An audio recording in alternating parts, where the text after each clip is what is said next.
Hello, and welcome to Two Profs in a Pod. I'm Tanisha. I'm Beth. And we are faculty at Glendale Community College in Arizona. Welcome to our episode where we are going to be focusing on resiliency, more specifically professional resiliency, with Dr. Thomas Aubrey. So welcome, Dr. Aubrey, to our show. We appreciate you being here today. Thank you, Tanisha, and thank you, Beth. Thank you for having me on the show. I'm going to give a little bit of an introduction so that our listeners know a little bit more about Thomas.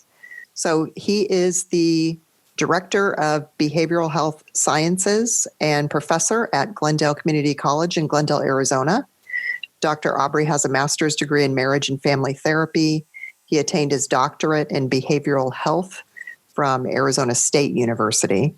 He is the author of several books, Resilient Learner, Thriving and Succeeding in College, The Resilient Professional, Psychological and Emotional Resiliency, and Mental and Emotional Resilience for First Responders. He is also the co-author of the books Transformative Care, A Trauma-Focused Approach to Caregiving and Unlocking the Code to Human Resiliency, Building Professional Resiliency Against Burnout, Traumatic Stress, and Compassion Fatigue. Dr. Aubrey is a certified mental health first aid trainer, as well as a certified clinical trauma professional and certified family trauma professional. He's also a certified compassion fatigue professional and trainer with the Trauma Institute International. Dr. Aubrey also has a strong background in crisis work and is a certified trainer in nonviolent crisis intervention. He is also a certified applied suicide intervention skills training instructor, a certified Safe Talk instructor, and trained in critical incident stress management and crisis de-escalation. And his current passion is helping healthcare providers, first responders, and mental health providers develop the resiliency to prevent the harmful side effects of working in a highly stressful environment, including traumatic stress, burnout, and compassion fatigue. And maybe we should add pandemics there. Thomas, what do you think? I think so. Okay. Current situation. Welcome. Wow. We're so fortunate to have you today with all of your expertise. And I think our listeners will really benefit from what you have to say. Thank you. Now, in that introduction, I noticed that a word that came up often was the word resiliency, and which is one of the reasons why we're definitely talking with you today because of your expertise in it. So when we hear the word resiliency, what does it really mean? And then what does professional resiliency mean? That's a good question because when we look at the word resiliency, we can find that in multiple disciplines. So that can be a little bit confusing depending who I'm talking to. For example, in ecological studies, we can take a look at the limits of our Earth's resiliency, which is quite different from the form of resiliency that I'm talking about in some ways. When I'm talking about professional resiliency, it's more referencing human resiliency more than other types of resiliency. And this really evolved out of the study of psychotherapy. So if we were to go back and take a look, when's the first time research was taking a look at human resiliency, what we find is that beginning in 1954, Warner and her colleagues studied 698 children and their families. And what they were doing is they were studying these children and their exposure to severe conditions, whether that might be their parents were using substances, whether there was abuse or neglect, whatever the case may be. What these researchers hypothesized would be that these children would do poor developmentally or poorly have poor developmental outcomes by the age of 10. But to their surprise, these researchers found that 1/3 of the children fared well. So they didn't develop serious emotional disturbances. They didn't have persistent behavioral problems. So this really changed the focus of the research. And instead of looking at the negative effects of our environment, they wanted to study resilience. In essence, what these researchers and future researchers wanted to know is what enables one person to adapt or bounce back during adversity, or a pandemic as currently is happening, extraordinary stressful conditions, even loss. And then what prevents others from rebounding from a similar situation of adversity or loss? And more importantly, though, can we teach these resiliency skills to others? That's a very important question. The answer we found was yes. And it's wrapped up in the words of John Kabat-Zinn, who said, "You can't stop the waves." And that's very true right now with our pandemic. We can't stop the waves. But he continues saying, but you can learn to surf. Mm-hmm. And that, in essence, we can say that's what resiliency is really learning to surf in these strong waves, whatever is occurring during adversity. And this is, in essence, what we wanted to do is train professionals to surf despite the high levels of traumatic stress that's common in their profession. That's a great answer. And I love that quote. Mm-hmm. Yes. I'm going to throw in a follow-up question for you, Thomas. And that is then, are we trying to get people to just have a positive attitude? Or how is that different from resiliency? That's a good question. And later in this interview, I'll talk about the PERT model. But the PERT model really combines different forms of resiliency programs that exist currently. And what I found over the years is that I wasn't satisfied with just one single type of resiliency model. So the Accelerated Recovery Program was where I started. That was the major resiliency program that I started with because it had the most evidence-based research to support the reduction of compassion fatigue, the reduction of burnout, and the reduction of traumatic stress among professionals. And that was important because when you take a look at these helping professionals, they're suffering. You look at first responders, you're more likely to die by suicide than on the line of duty. There's 300 physicians approximately that die by suicide each year. When we take a look at nurses, mental health professionals, there are high rates of burnout and compassion fatigue. In all these caring, helping, and serving professionals, in the literature, we see sleeping problems, health complications, substance abuse, marital problems, high rates of divorce among police officers, early retirement. And when we looked at professional resiliency, we wanted them to survive. But going back to your question, we didn't just want them to survive, we wanted them to thrive. It's like our children. We don't want just our children to survive, we want them to thrive in life. We want them to be happy. And so that type of, the Accelerated Recovery Program really didn't deal with happiness and satisfaction, work satisfaction. And so I incorporated other forms of resiliency programs from the work of Martin Seligman that really, how do we build happiness? How do we make our professionals not just survive, but thrive in life? How do we build well-being? So in essence, answering your question, we wanted to encompass the whole professional. We wanted to make sure they were healthy emotionally, physically, spiritually, that they were happy in their life. And so we combined various elements of resiliency programs into a single resiliency program that allowed them to do just that. Gotcha. Okay. So more long-lasting and deep. Okay. Then I don't know about this next question I have for you, which is what can negatively impact an individual's resilience? So if a person has already developed skills that help build resilience, do they always have those skills and are always able to use them? Or is there something that could negatively impact that individual's resilience? So so when we take a look at resilience, we take a look at it on a spectrum, right, from really poor to good, and we can fall along that spectrum depending on what occurs in our life. So we can say that resilience is multifaceted, and our level of resiliency relies on our physical health, for example. And so, as an example, if we lose sleep, if we're lacking sleep, that reduces our optimal levels of tolerance to stress. So our resiliency is lower just by the lack of sleep. Poor mental health. If we're not attending to our mental health, it doesn't matter if we have built resiliency, because resiliency is a lifelong skill. This is something that we practice ongoing for the rest of our lives. Because in the moment that we stop practicing, then we can have poor mental health or poor emotional health, and that reduces our level of tolerance to stress or resiliency. Genetics, of course, and epigenetics play a role in it. But the type of relationships we grew up with also play a major role in this, as well as our exposure to traumatic stress.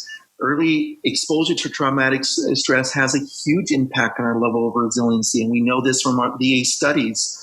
The more exposure to traumatic stress in earlier in life, the increased risk of mental health disorders, the increased risk of medical illness, the increased risk of emotional and behavioral problems, and the increased risk of suicide, among other things.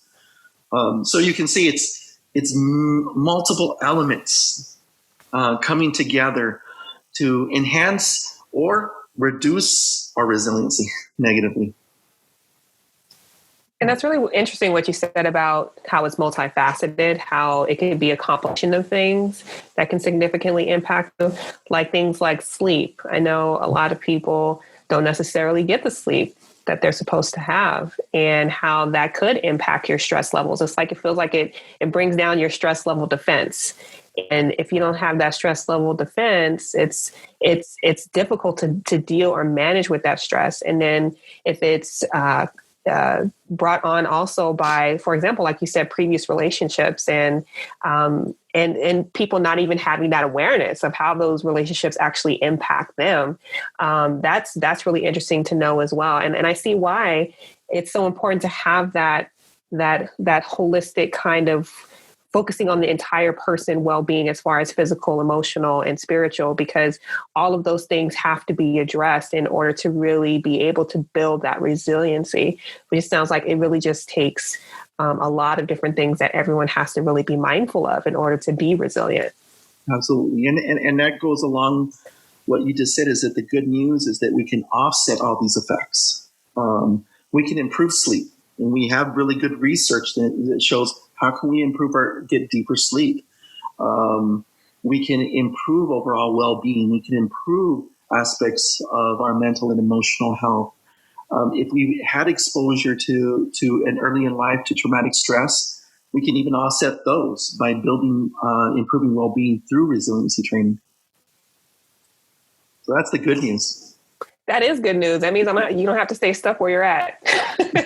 You can build up that resiliency, which I think everyone needs, especially right now. Yeah. Or even simply getting something to eat, right? The term going around hangry. Yeah. So, but even not eating something can affect our mood. Mm-hmm. Absolutely. I'm sure a lot of our listeners can relate, because I know I feel some type of way if I don't get any sleep, if I don't eat.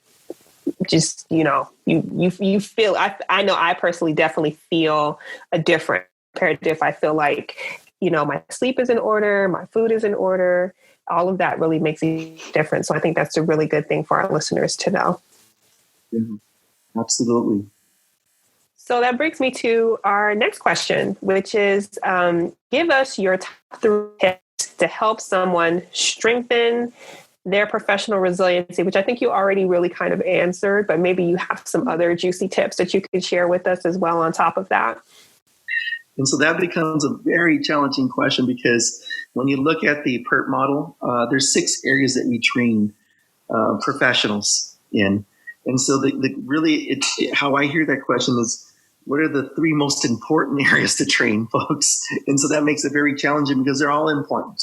But if I needed to select which are the 3 most important areas, I would say the first one that we train everyone is self-regulation, which is the ability to create a sense of calmness and safety by relaxing the body. And we all know, we've all practiced these skills, deep breathing exercises, yoga, meditation. We've all practiced these skills, but one of the differences with this model compared to many other models is that we train you to do this in real time, meaning that we pair this with any triggers that's activating your sympathetic nervous system that activates our defense systems in our body. And what we found, and the reason we do this is because those of us that contributed to building this PERT model, including myself, we've done a lot of trauma work. And with trauma, we found that one of the most important elements in all trauma work is learning to relax your body, especially when you're confronting or facing some of your triggers in life, because then that creates a healing response in the body. So as an example, just to give you an example and put this in real life context for a student, for instructors who are listening to this podcast to understand. I had a student who came, who registered for my BHS 155 class, which is our professional resiliency class, because she was told by one of her friends that this could help her. What happened is that she had failed her math class. And so she took the BHS 155 class, and she had mentioned that what happens in math is that she just gets so stressed out. And even though she thinks she's listening to the lectures at math, after class, she comes out and she doesn't remember what was said in class. But the worst part comes with midterm and final. She says that she gets so stressed that she just completely freezes. And so she'll remain the entire 45 minutes of class not answering a single question on her midterm or final. Well, that's given one of the reasons why she had failed the prior semester. And so what I asked her to do is, now that you've learned self-relaxation skills or self-regulation skills, I want you to practice a body scan every time you go to class. Don't worry too much about focusing on capturing the lecture. Focus more on just listening with a relaxed body. So what I'd like you to do is, and I asked her, is just listen to the instructor, and then every so often, every minute, 2 minutes, then in your mind's eye, go through your body, scan your body, notice any tensed muscles and loosen them. And then go right back to listening and keep on doing this. Continue going back and forth, listening to the lecture, going back into your body, scanning it, relaxing it, and then going back to the lecture. Well, she did this over a period. Well, the following week, she said, well, I'm still tensed. And so I continued doing it. And she did it over the period of the first part of the semester. And she came back to me right before the midterm and said, I don't know, for some reason, I'm actually learning more. I'm actually remembering more information in the lectures for some reason. It's like, great, let's see what happens in the midterm. And so she came back and she was so excited. She said, this is the first time I actually got through answering questions in my midterm. Now, a week later, she came back. I got a C, but that was better than what she was getting before, which was a 0. Mm-hmm. And in her final, she got a B and wound up passing the class. And so this was all accomplished through that learning how to regulate yourself in real time, because she had past painful experiences. I didn't even have to go into that. I didn't have to have her sit in my couch and tell me about your painful past experiences with math.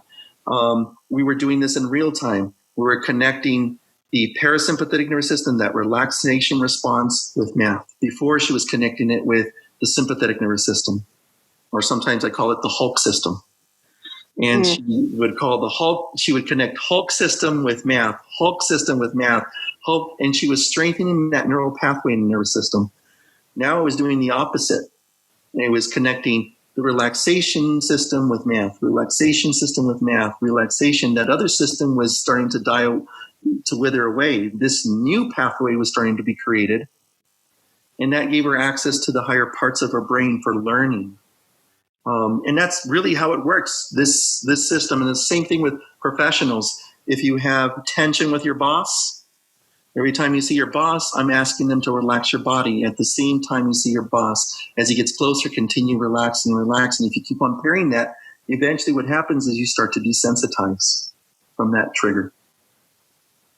And that really is number one skill that I'd say would be the most beneficial for professionals, for anybody, even in our personal life, in our for marital couples.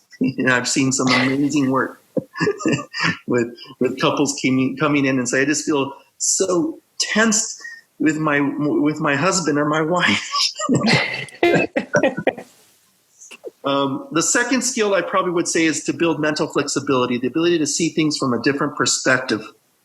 And one of the best ways is to modify our explanatory styles. Our explanatory styles is basically how we explain the good and bad that occur in our life. And there are three ways of explaining it. One is the cause that we explain it that is internally, externally. Is this caused by me or somebody else? The second one is permanence. Is this permanent or is this temporary?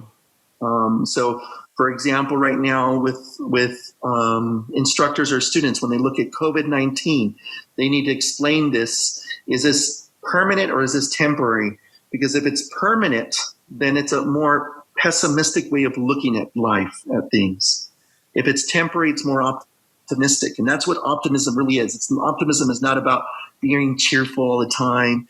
It's more about how we interpret things in our life. Do we interpret it as a more permanent or temporary way?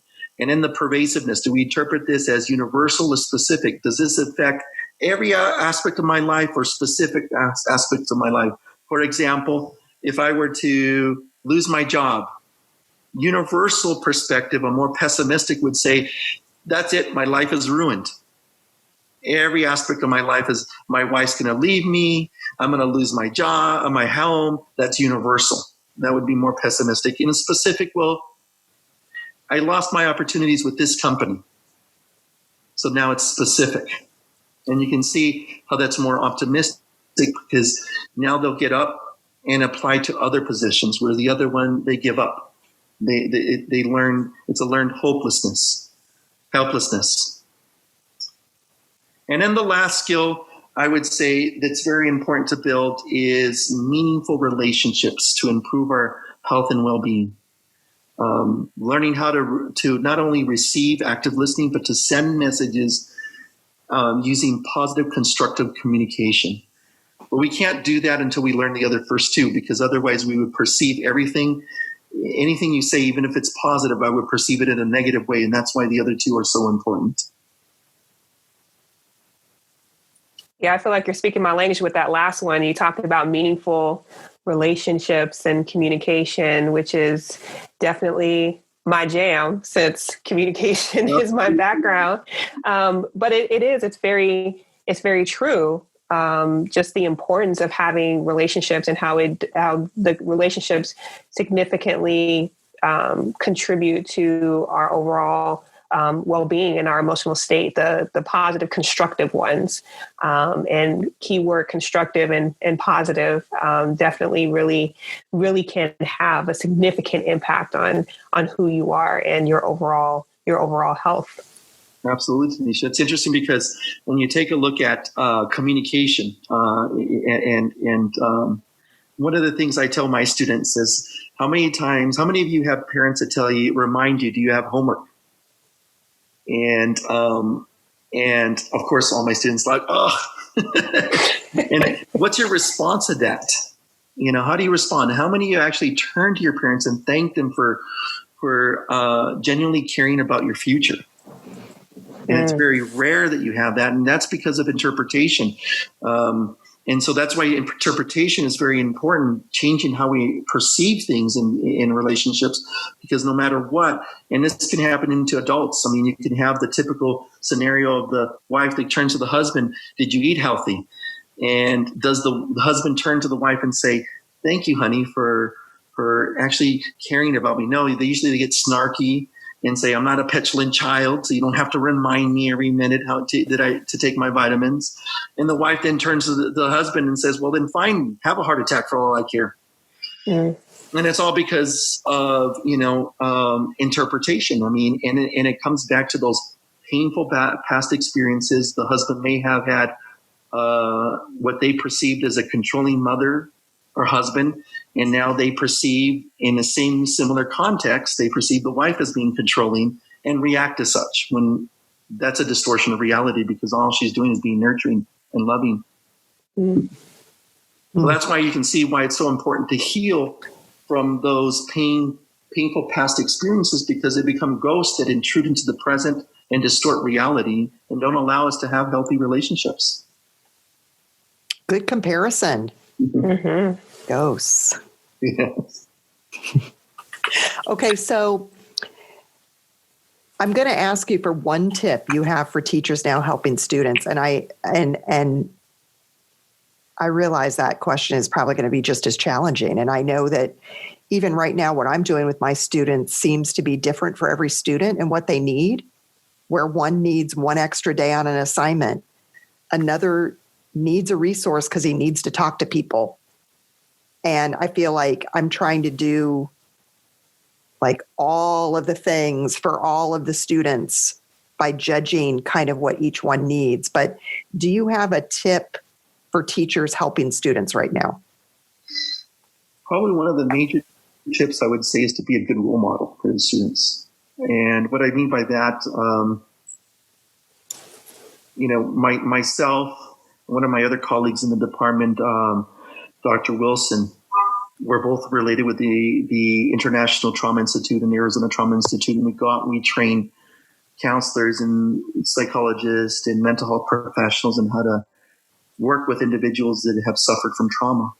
And the number one tip that we give therapists is that you need to practice these skills first before you teach others, because your clients, your patients will pick that up.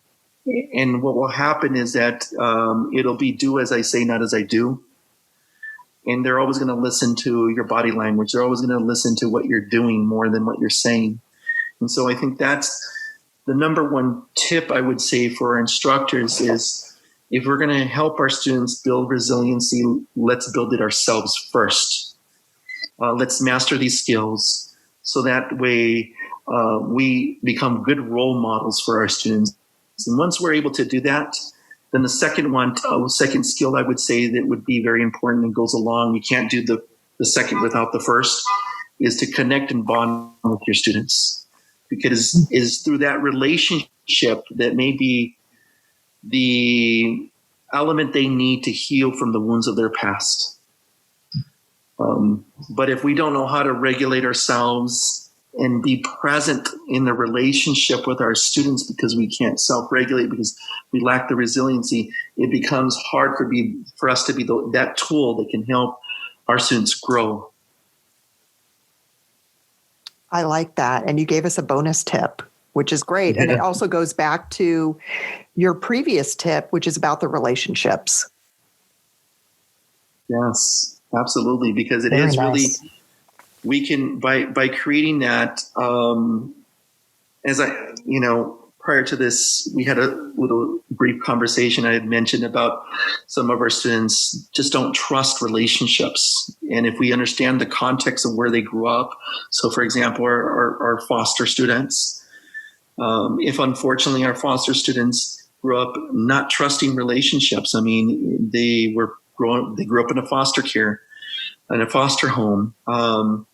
They have a concept, a belief system about relationships, and it's hard to trust because the only person that's supposed to love you unconditionally probably left them for drugs or something else. So it's hard for them to truly believe in their gut that I can trust relationships, that you're going to be here no matter what for me. But we can change that script, that mental script, that as they push us away, we can continue pushing back and saying, I know you get frustrated with me being here, but no matter what, I'm still going to be here for you. And that can be that one thing that really, if we continue doing it, rewrites how they see relationships.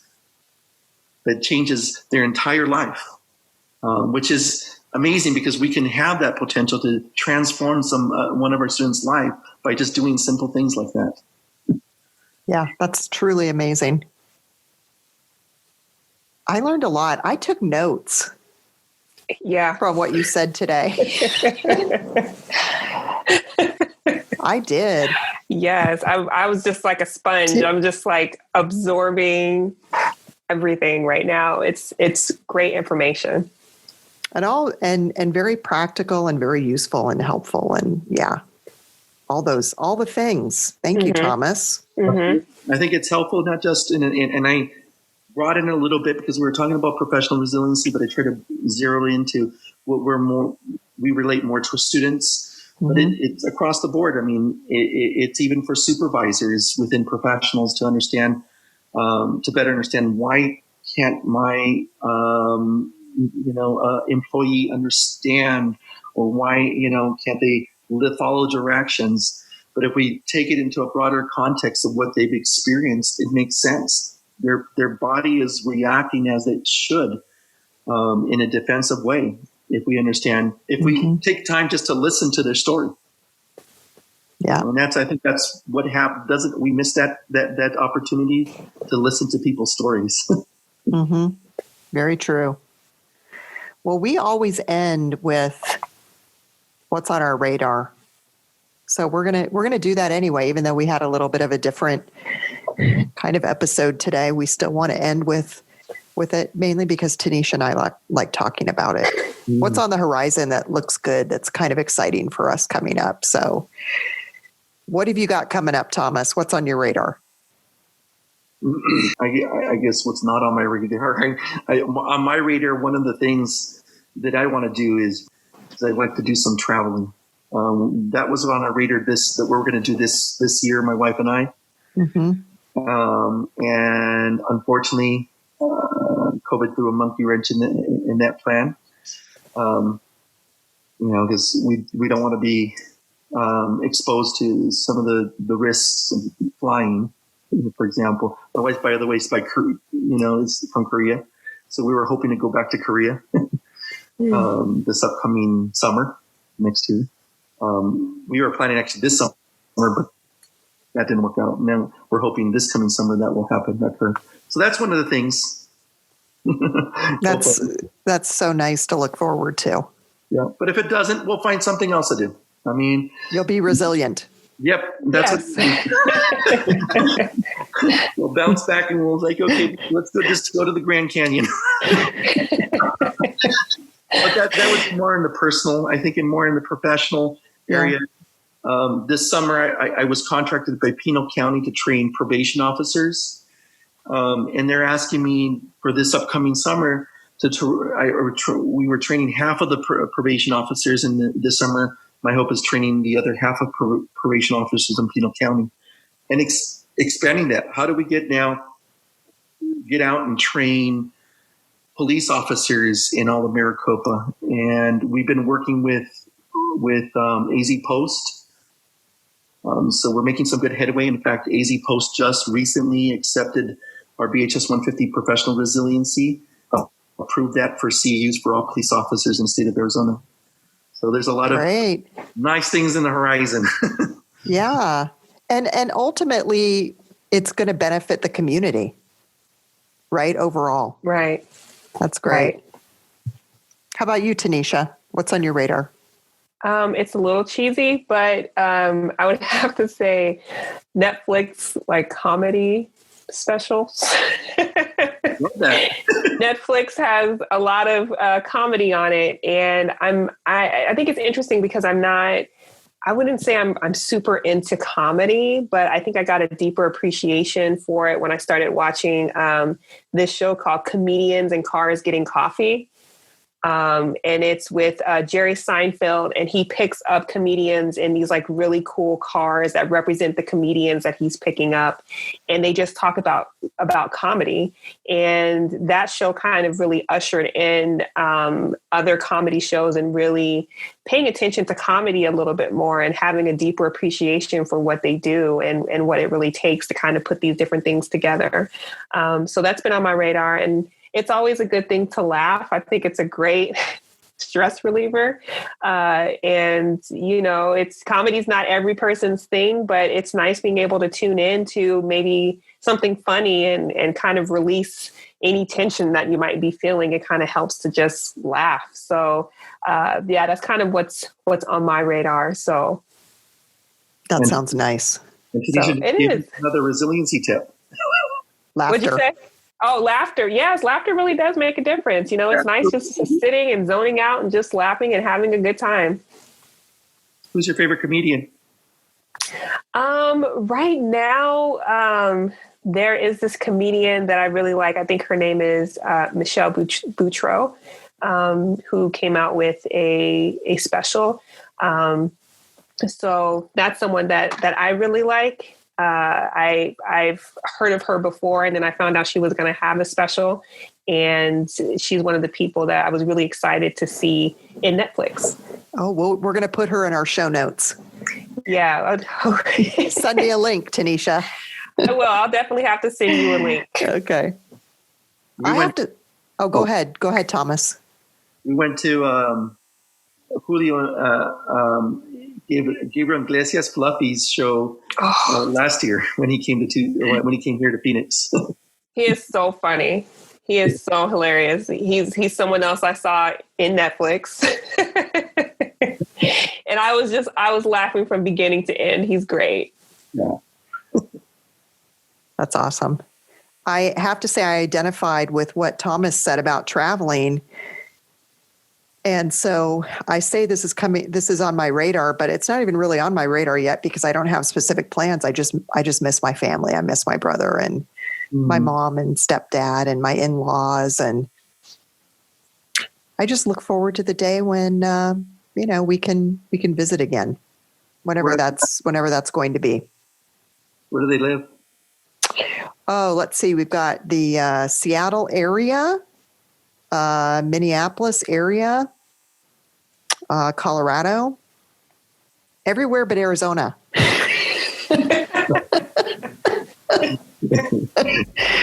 Someday. Well, thank you for being here with us, Thomas. I really enjoyed listening to you talk about resiliency and talking to especially the instructors in our audience about things that they can do. I think it's going to be helpful. Thank you for inviting me. I look forward to having additional conversations of this in the near future. Absolutely. Yeah, that would be great. So thank you to everyone for being here on our podcast. Thank you to our listeners for listening to our episode on resiliency. Thank you so much for joining us. And we look forward to having you join us for the next episode.